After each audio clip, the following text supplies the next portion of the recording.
what do you make of Apple getting to an edit button before Twitter?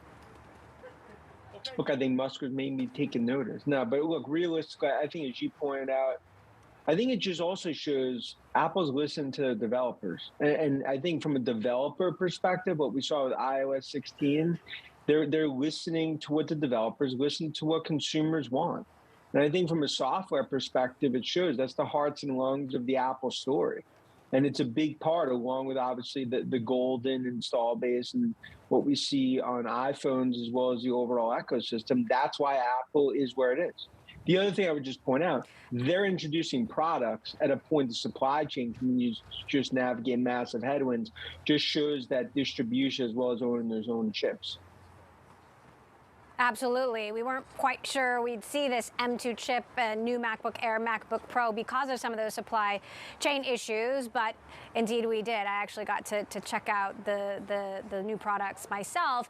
I want to talk about another development here, and that is with family sharing. And as always with these Apple updates at WWDC, it's Apple sort of nudging us and trying to move us towards the technology they believe is going to be the future. Take a listen to this on stage about this new ability to share, for example, your iPhoto library with someone else.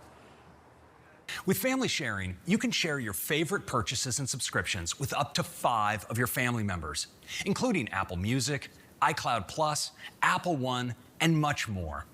Everyone gets personalized access to their favorite content without having to buy their own subscriptions or share an account. It's interesting, Dan, we're not just seeing Apple trying to make all of our own devices more connected to each other, but our devices more connected to the devices of other people, for example, in our family. What's the significance of that? I think it just speaks to an unparalleled ecosystem, and they're just trying to get further and further into that from both the services as well as device perspective. And I think that's what's really happening here is they're doubling down on privacy. And I think you saw that across the board in terms of the presentations, but just more interconnected, more services, more ultimately family sharing from pictures to services to others. And I think that's really the goal here because Apple's right now putting an iron fence around their install base. And I think that's what this really speaks to as they continue to introduce new products. And the one thing I just point out, 225 million of a billion iPhones have not upgraded their phones in the last 3.5 years. So I think it just shows the drum roll to iPhone 14. Now, Apple shares did take a leg down last week on the back of that Morgan Stanley report about a potential slowing of App Store sales growth. How concerned are you about that, and just how many consumers are really going to upgrade their devices right now in a difficult macroeconomic environment?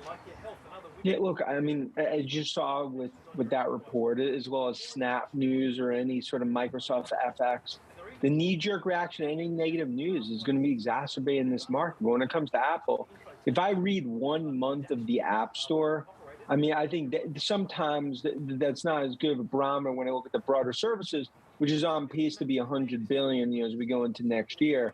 And I think it's a forest for the trees. They could have some softness here and there, but overall, I think that's worth 1.3 to 1.5 trillion.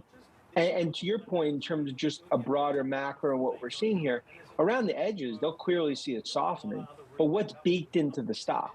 And I think most investors believe numbers are coming down for next year. So I think what starts to happen is stock baits in more and more bad news, but I still believe it's an underestimated upgrade cycle.